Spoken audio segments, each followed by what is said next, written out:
Welcome back to the channel. Thanks for tuning in once again. I got another great video for you guys today.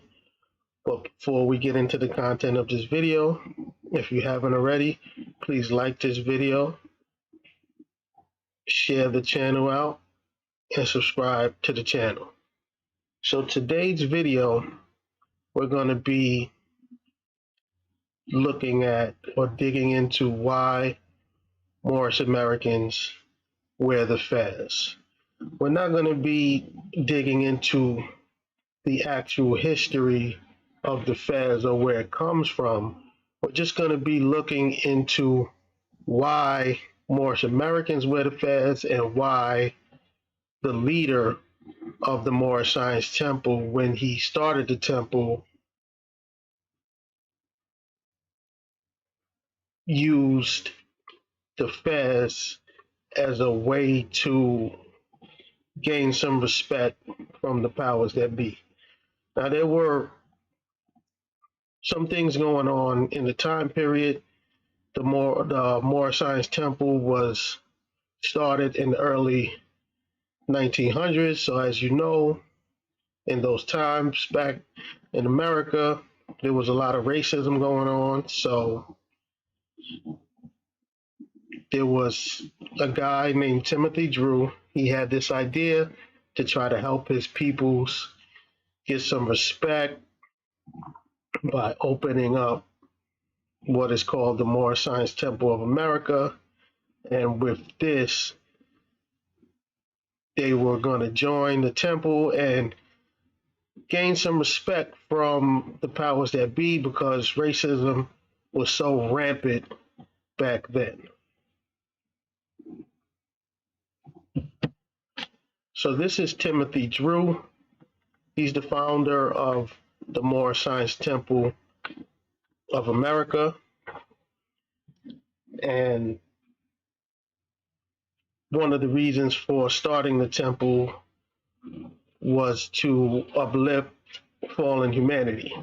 Now, in the early 1900s, racism was rampant, so he wanted to use this temple as an avenue to get better treatment for his people, for the American Negroes.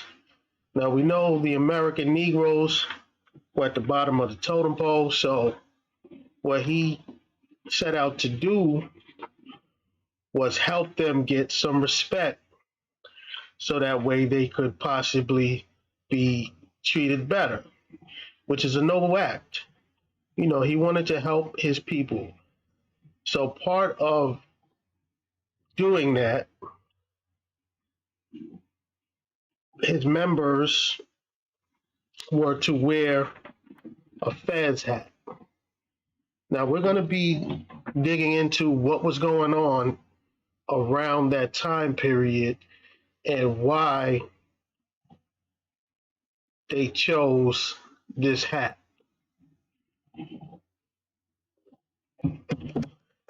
Now, in the early 1900s, American Negroes were at the bottom of the totem pole because of racism.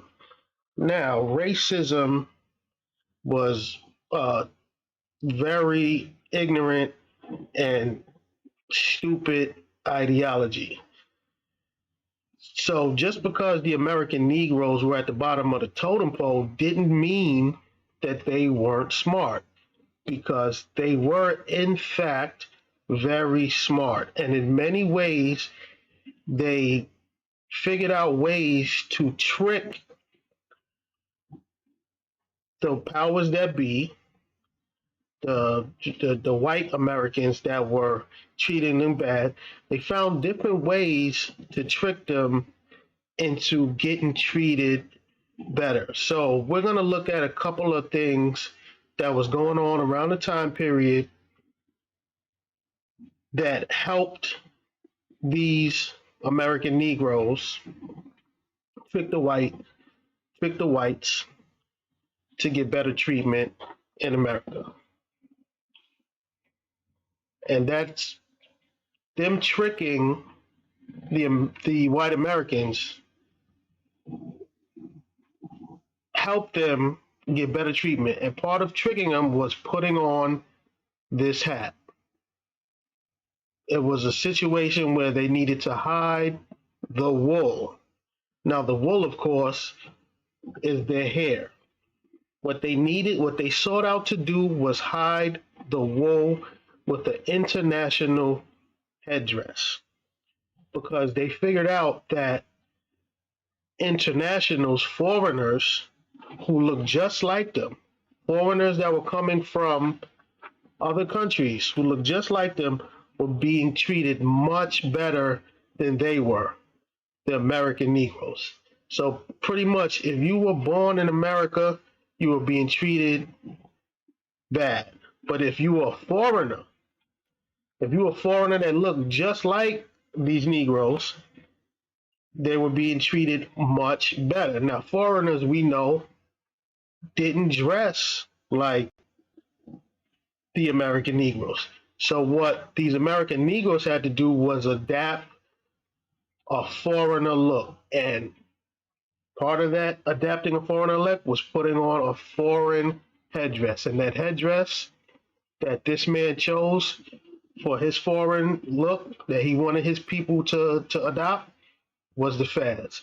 So we're going to take a look at what was going on in the time, and I'm going to show a few examples of American Negroes adopting this foreign look. Now, the American Negroes that I'm going to show that adopted this foreign look, they weren't part of the Moorish Science Temple.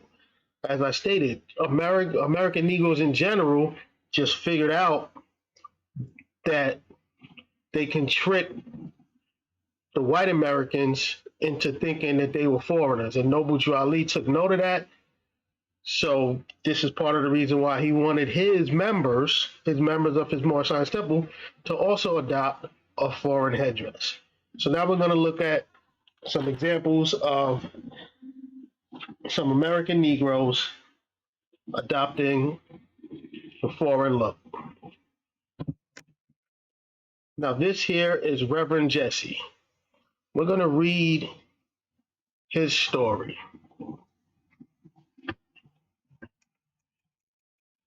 Turban and an accent equals white.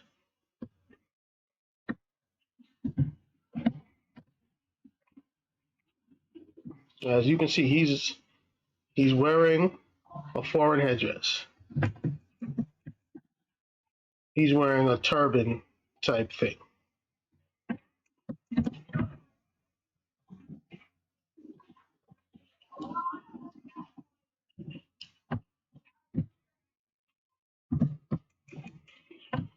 Reverend Jesse Wayman Routte, pastor of Holy Trinity Lutheran Church, Queens, New York, found emancipation from Jim Crowism by renting a purple turban and affecting a slight Swedish accent, thus distinguishing Reverend Mr. Routte toured the South last fall and was everywhere treated as a visiting dignitary. He had to watch his accent, he said, for otherwise he would have been late getting home. So what this reverend did was he put on a turban and he toured the country without being mistreated.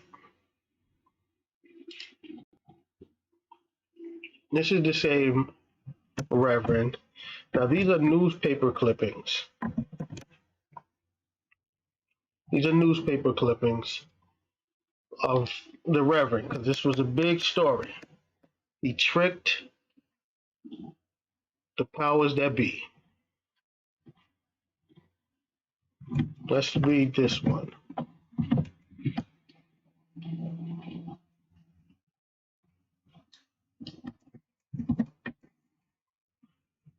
The jokes on Dixie.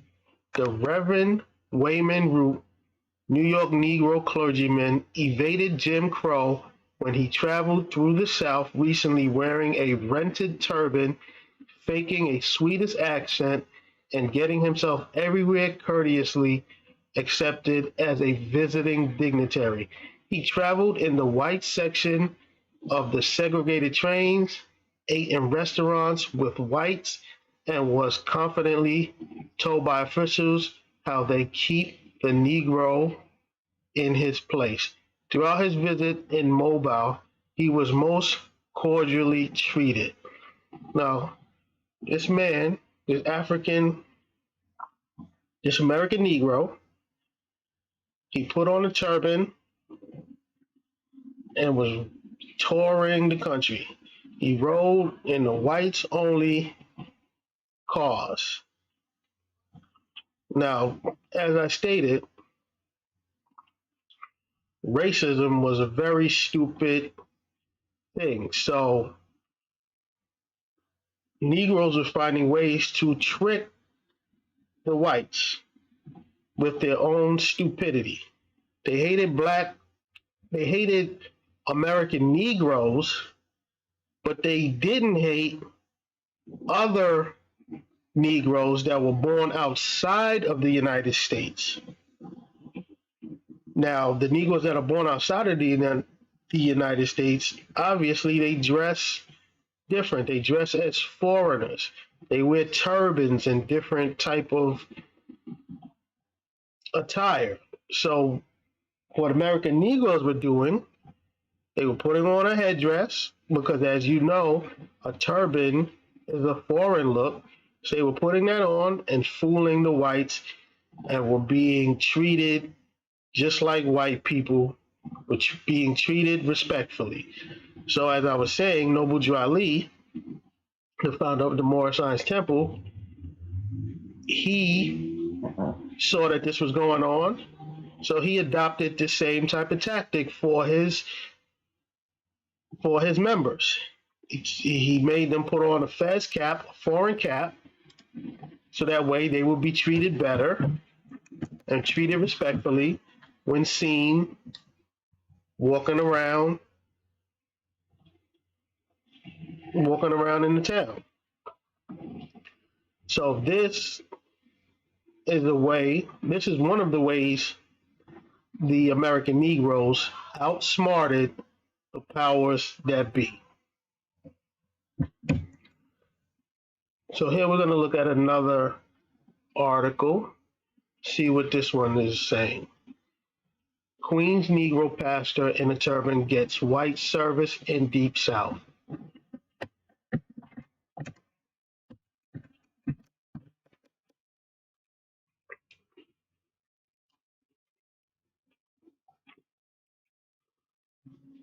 Wearing a rented turban and speaking with a slight Swedish accent, a Negro clergyman of Jamaica, Queens recently spent a week in Mobile, Atlanta, and was treated by white civic, social, and political leaders like a visiting dignitary, he reported yesterday. Reverend Jesse W. Routte, 39-year-old pastor of the Holy Trinity Lutheran Church, 109-14 New York Boulevard, gave this account of his reception in the southern city in an interview in which he said he had decided that in some parts of the South, they judged a man by the kind of hat he wears. Now, you see, they judge a man by the kind of hat he wears. You put on a foreign hat, you get treated better. Mr. Routte combines his ministerial duties with professional appearances as a singer and pianist, and in his trip to Mobile was to fulfill several of these engagements and to lecture at a Negro church. He said he had visited Mobile in 1943, and on that occasion had been insulted and pushed around. The turban, Mr. Routte said, came from a New York customer. He donned it and began speaking slightly Swedish. A few moments before he stepped aboard a white passenger car of a segregated train in Washington, he declared thereafter, he explained, he played his role successfully until he returned to New York. He said he ate at the train dining car table allotted to white passengers and also in restaurants in Mobile and in Montgomery, Atlanta, to which no Negro had ever been admitted. So you see, he was being admitted amongst the whites just because he had a turban on his head, just because they thought he was a foreigner. In one such restaurant, he said he asked a head waiter what would happen if a Negro came in to be served. He said the waiter told him that no Negro would dare come in here. It just stroked my chin and ordered my dessert, he recalled. His question, in a similar vein to a mobile police captain, brought, he said, this answer. If a Negro gives any trouble, we just knock him down. Mr. Routte said that no one ever, and then it continues. So this is a newspaper clipping. So as you can see, racism was such a silly thing. And it just shows that the powers that be, they only disliked American Negroes. If you were a foreigner, if you were of the same bloodline of an American Negro but born on foreign soil and didn't dress like an American Negro, they didn't have a problem with you. Now, this man is asking waiters, and you see what he looks like. He's clearly an African American or African Negro, as they would have, American Negro, as they would have called it back then. He's clearly an American Negro. That was the term they used back then. So only because he had on a turban and was able to hide his woolly hair, they treated him with respect. Now, as I stated, this is one of the reasons why when Noble Jew Ali started the Moorish Temple, he made his members adopt a foreign headdress because he knew he would immediately get his members respect and better treatment than if they were just looked at as American Negroes. Put on a foreign cap, you get immediately treated better. Now, this is how silly racism is. Now, there were other, I'm going to show this right here is a cartoon because this was, look, October 25th, 1947. So this was a known thing that was going on. Like it was, I guess it was known, but if nobody was actually checking to see if a person with a fez or a turban, or if they weren't checking to see if they were really foreign born, then they were able to just get away with it and were being treated much better than if they were thought to be of American Negro stock. Now, Moorish Temple of America members, they adopted ideology that their forefathers are from Morocco, foreign land. They also, I mean, when you talk to them, you would think that they're from Morocco. But this was just the ideology that was used back in the early 1900s to help get by, to help being treated a little better. Put on a foreign cap and you'll immediately be treated better. Now let's take a look at this cartoon. Look at this guy with his fez on. He got his glasses, smoking a cigar. Look at these ladies looking at them. It's called dark laughter. Now let's take a look at what the cartoon is saying.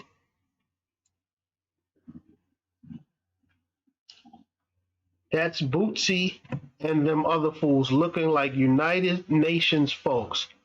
Bootsy says they can get in all the hotels and restaurants downtown because folks think they are foreigners. Now, as you can see, all an American Negro had to do at that time was trick the powers to be to think that they were foreigners, and they would immediately gain respect. Now, I don't knock them. The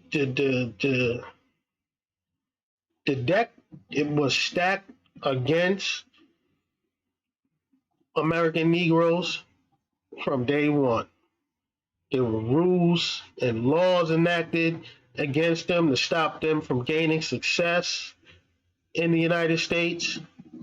So they found loopholes and they used the powers that be own stupidity against them. So they were just doing what they had to do to get by back in them times. And I do not knock them for that. They had to do what they had to do. Let's take a look at another. They fooled them too. Now, this is an article of another Negro that did something similar. This guy right here, Kawaii. He did the same thing. He put on a turban and got respect. Let's take a look at his story.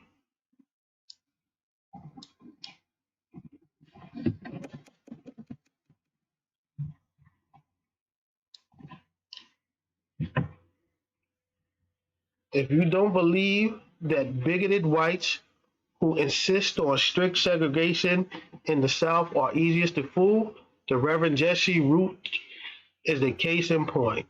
Now, this is speaking on the Reverend we just read about. Brown-skinned Dr. Routte, who is pastor of Lutheran Church in Jamaica, New York, last week donned a turban for a tour of the South and reports that he was treated like a visiting dignitary. In Mobile, Atlanta, where he spent a week, he was able to meet white civic, social, and political leaders after I told them I was an apostle of human relations. Worked like magic. Mr. Reverend Routte, who speaks 6 languages, reported he adopted a Swedish accent for his Dixie tour and said that the turban worked like magic. But the Jamaica pastor is not the only one who has found out that a man is judged often by the kind of hat he wears. Eccentric Edgar G. Brown, head of National Negro Council. That's this guy. Now they're going to get into his story, I think. They were afraid. A leader in civic activities has fooled white bigots with his manner and appearance. Not too many years ago, goated Edgar was in Baltimore on a business and found himself with no place to stay, although another member of the delegation with which he was traveling were quartered at the largest downtown hotel. Worked for Edgar. Without thinking a second time, Edgar, clad in white turban, presented himself at the hotel desk, blatantly announced in an accent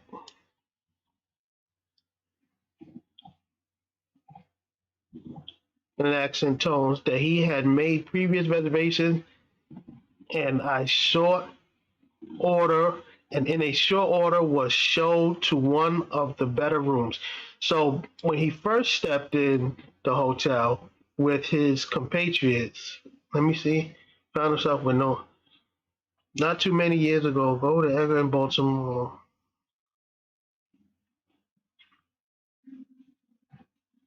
Yeah, so he was traveling with some other people, and everybody he was traveling with got a room, but he didn't. So what he did was he spent out, put a white turban on, came back, spoke with an accent, told him he had reservations.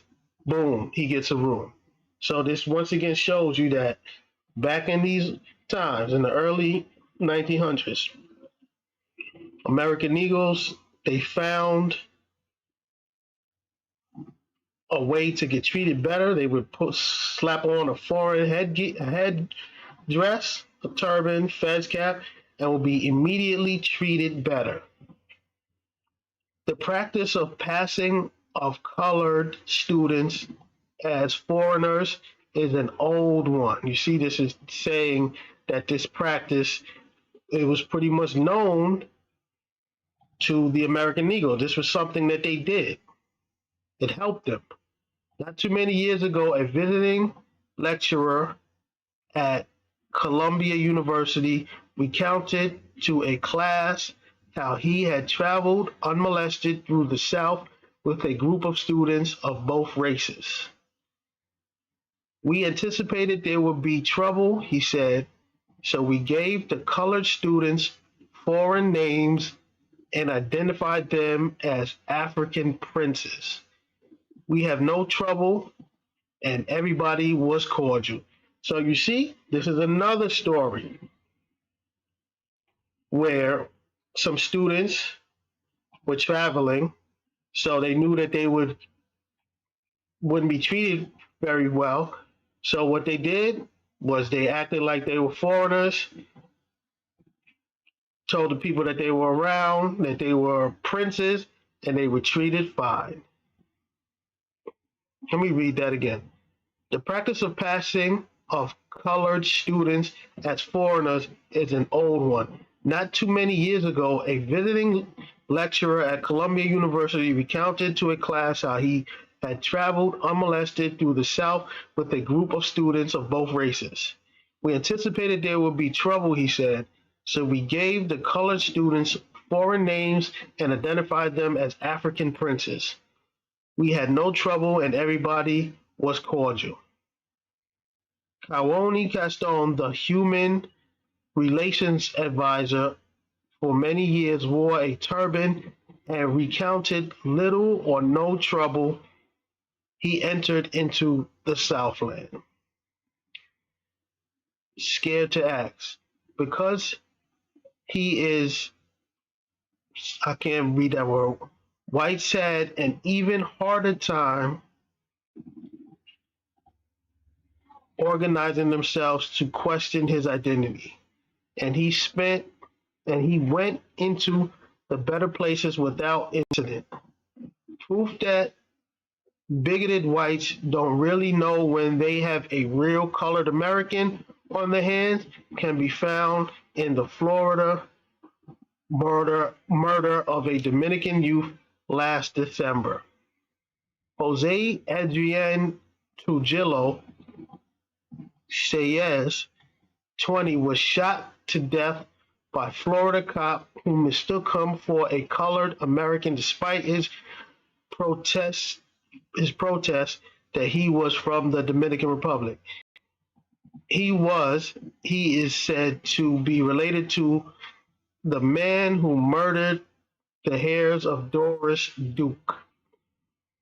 In Puerto Rico, colored natives of the island may not, I think I said, not enter certain restaurants and hotels because of their color, but have been seen colored Americans enjoying such facilities, and nothing was said to them because they were continental in this case. It was not color that mattered, but the language one spoke. Okay, so in this, it just also is showing you this trick was pretty much working outside of America as well. So when American Negroes were going to Puerto Rico, they were being treated better than the Puerto Ricans that looked like Negroes.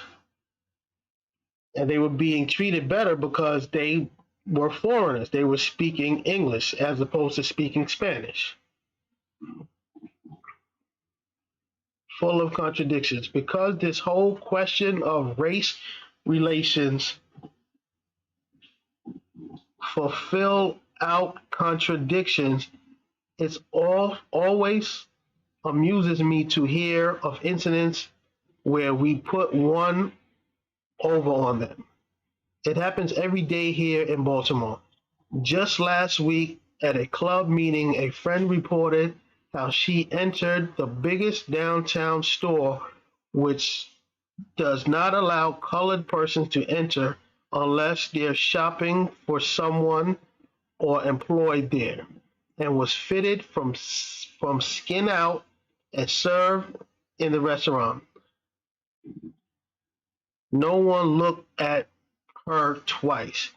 So that was another story of a Negro, American Negro, putting on some type of headdress and being treated better. Now you see this guy, he, under his, it says Saeed al-Mahdi, Sudanese representative at UN. He's the real thing. So as you can see, they saying he's the real thing because he's really a foreigner. But as you can see, he looks just like an American Negro.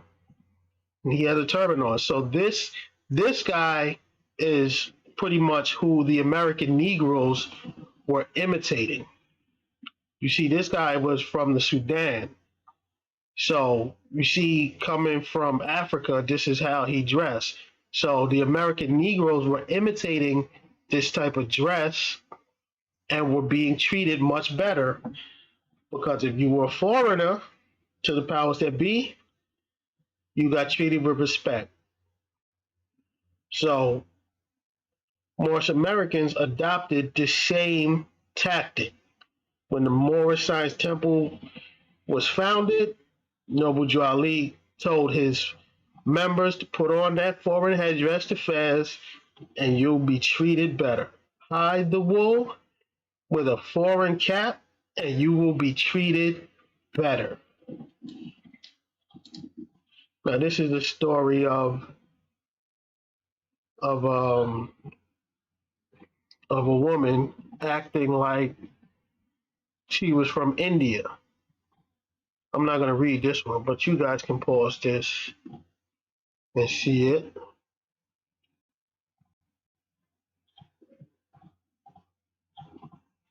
So as you can see, racism has no real foundation.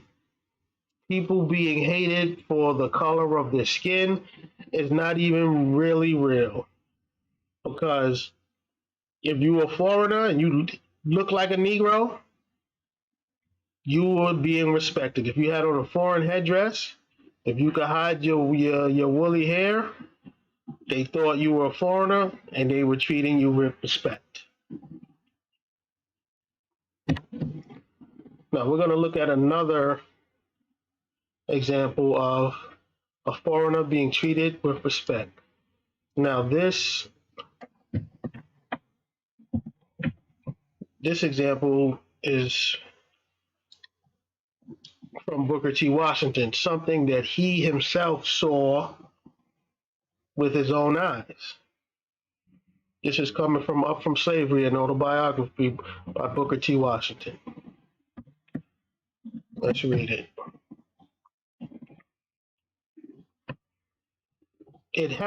I happened to find myself in a town in which so much excitement and indignation were being expressed that it seemed likely for a time that there would be a lynching. The occasion of the trouble was that a dark-skinned man had stopped at a local hotel. Investigations, however, developed the fact that this individual was a citizen of Morocco, and that while traveling in this country, he spoke the English language.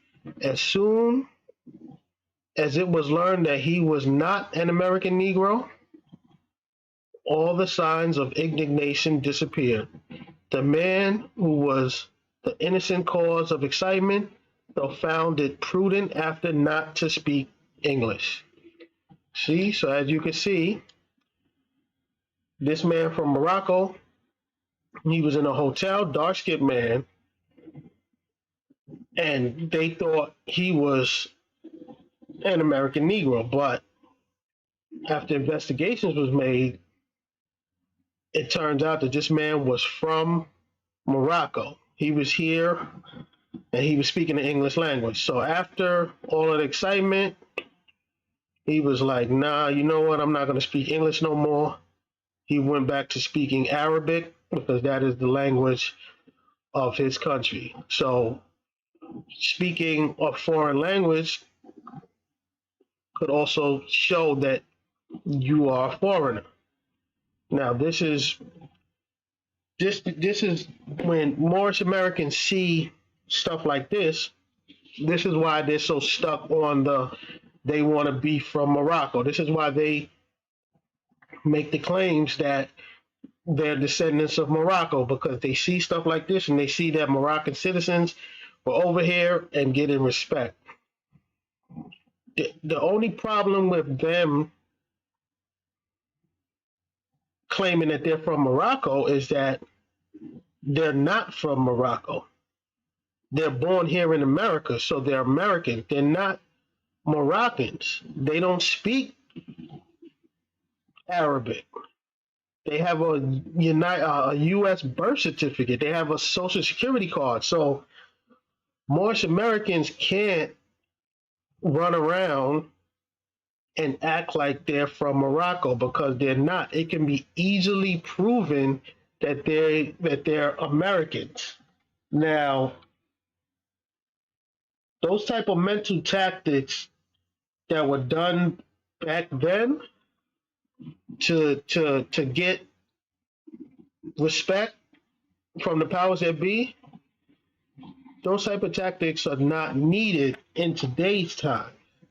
So acting like you're foreign born or you're from Morocco, there's no need for that, because nowadays, foreigner or not, when they see your skin, they see that you're an African American. They don't see, oh, I'm a Moorish American. They don't care about that. They don't care. They know that you're an American, so you're going to get treated like that. You're not going to get treated as a foreigner. You're not going to get any more respect as a foreigner. Like those type of tactics from the early 1900s, those are good tactics for back then, but those tactics are not needed now. Now, another reason why, when the Moorish Science Temple of America was founded by Noble Jew Ali, he adopted a Moroccan identity. He adopted the Moroccan identity because he knew that Morocco was respected by the United States. And when I say respected by the United States and Morocco had a treaty of peace and friendship. So it showed that Morocco was known and respected to the United States. So he wanted to say, hey, you know what? We're going to say we're from Morocco, which you're not. You really don't know where you're from, because you were a captured slave. Your ancestors were captured in the Atlantic slave trade. So you really don't know which country you come from. Now, understand why Noble Jew Ali chose Morocco to say that he came from there. I understand why he did that, because Morocco was respected by the United States, respected Morocco. So he wanted to use Morocco as a place to say that that's where his temple members came from. But as I said earlier, the problem with that is that can easily be disproved, because the members of the Moorish Science Temple of America are born in America. They're not from Morocco. Morocco knows nothing about members of the Moorish Science Temple of America. They have no records of you guys. You're not from Morocco. You guys are from America. Morocco knows nothing about you. But I spoke of the Treaty of Peace and Friendship with Morocco, so we're going to take a look at it. So let's take a look at the Morocco Peace and Friendship Treaty. We're not going to look at the whole treaty, though, because this treaty has mostly to do with like shipping and stuff of that nature. We're just going to look at a couple of clauses from the treaty. Peace and Friendship Treaty sealed by the Emperor of Morocco June 23rd, 1723, and delivered to America to the American agent at Morocco June 28th, 1786. Additional articles signed and sealed on behalf of Morocco July 15th, 1786. Shippings, signals, agreement signed at Morocco July 6, 1786. So as you can see, this is the treaty. And Moorish Americans love to bring up this treaty, and I don't know why, because this treaty is between Morocco and the United States. But the Moroccans that are part of this treaty are from Morocco. They're not just saying, hey, we're the citizens of Morocco. No, this treaty covers actual citizens from Morocco, which Moorish Americans are not. Moorish Americans are born in the United States. They are citizens of America. So bringing up this treaty does not help you in no way. Now let's take a look at this number 6. If any more shall bring citizens of the United States or their effects to His Majesty, the citizens shall immediately be set at liberty and the effects restored, and in like manner. If any more, not a subject of these dominions, shall make prize of any of the citizens of America or their effects, and bring them into the ports of His Majesty, they shall be immediately released, and they will then be considered as under His Majesty's protection. I just thought that one was a little interesting. But as I stated, this treaty has to do with citizens of Morocco and the United States. And Moorish Americans, you guys are not citizens of Morocco. No matter how much you want to be, you're not a citizen of Morocco, so you do not fall under this treaty.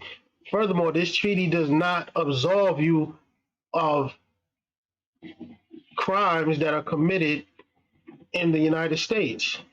This isn't a get out of jail free pass.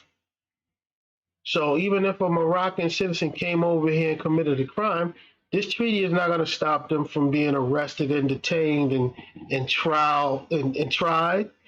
No, but you still have to follow the laws of the land. If you're visiting from another country, you have to follow the laws of the land that you're in. Let's read number 16. In case of a war between the parties, the prisoners are not to be made slaves, but to be exchanged one for another, captain for captain, officer for officer, and one private man for another. And if this shall prove a deficiency on either side, it shall be made up by the payment of 100 Mexican dollars for each prisoner wanted. And it is agreed that all prisoners shall be exchanged in 12 months from the time of their being taken, and that this exchange may be effected by a merchant or any person authorized by either of the parties.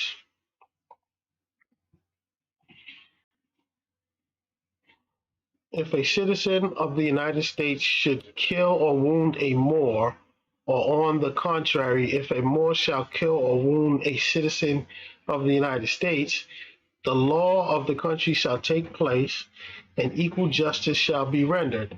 The counsel assisting in the trial and in any delinquent shall make his escape, the counsel shall not be answerable for him in any manner whatever.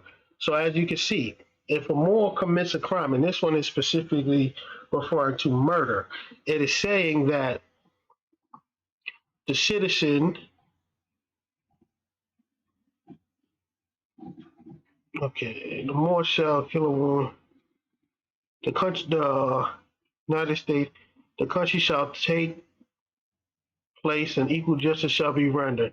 The counsel assist in the trial. If any, so it's pretty much, it's just saying that if you kill somebody, you're gonna have to face a trial, a judge and a jury in that country, which will be the United States. It's not this treaty isn't a get out of jail free type of thing. So I don't know why Moorish Americans try to use that. Furthermore, if this treaty of peace and friendship between Morocco and the United States actually referred to you, and you think that it's a get out of jail free pass, which is not. When this treaty was signed, right, back in 1786, all of the American Negroes of that time would have been let out of bondage. And that didn't happen. You know why that didn't happen? Because the American Negroes that were in bondage at that time, the American Negroes that were enslaved at that time on the American soils, they aren't citizens of Morocco. Never have been, never will be. So this treaty of peace and friendship, it does not apply to Moorish Americans. This treaty of peace and friendship only applies to citizens of Morocco. And Moorish Americans are not citizens of Morocco. Moorish Americans are citizens of the United States. Moorish Americans are born in the United States. So you are a citizen of the United States. So it really makes no sense for you guys to bring up this treaty when you guys get into some type of trouble. Like I see a lot of the times they bring up this treaty during traffic stops and things of that nature. Like, you really think a treaty from 1786 is going to get you out of your speeding ticket? No, it's not. So yeah, you guys need to stop it. But as I said, the foreign headdress was a way to fool the powers that be. American Negroes figured out a way to fool the powers that be, and it helped them get along a little better in life. You know, American Negroes were at the bottom of the totem pole, so they had to do anything that would help them, that would help their lives. And Noble Drew Ali, the founder of the Moorish Science Temple, he also knew that. He knew that he needed to do anything to help his people get better along in life. And in the early 1900s, which is the time he was alive, he saw what the Negroes around him were doing. The Negroes were putting on foreign headgear and being treated much better. So it's like, hey, why not do this? Why not adopt this trickery? The problem that Moorish Americans have now is, though, that they actually believe the trickery. They actually believe that they're descendants of Moroccans, and that is an issue. Like, Noble Drew Ali just was saying that just to help his people get along and get treated better. But you guys are actually believing it, and that is an issue, because you guys do not, there's no way for you to prove that you're descendants of Moroccans. Your ancestors were captured slaves that were brought over here in the Atlantic slave trade. So you have no ties, no oral history, nothing that can tie you back to an actual tribe or nation. Like you saying you're from Morocco, that's just something that you're saying. That's not anything that you can prove. That's something that you believe, but that's not nothing that you can prove. Now, your beliefs are your beliefs, but your beliefs aren't facts, and your beliefs cannot be proven, and your beliefs, like you guys got a little twisted along the line somewhere, and you start trying to morph history and start using treaties and things of that nature to try to get yourselves out of trouble, and it's just wrong, and it's just false. You guys need to stop it. You guys have nothing to do with this treaty. You're not a citizen of Morocco. You're citizens of the Americas, and that's it.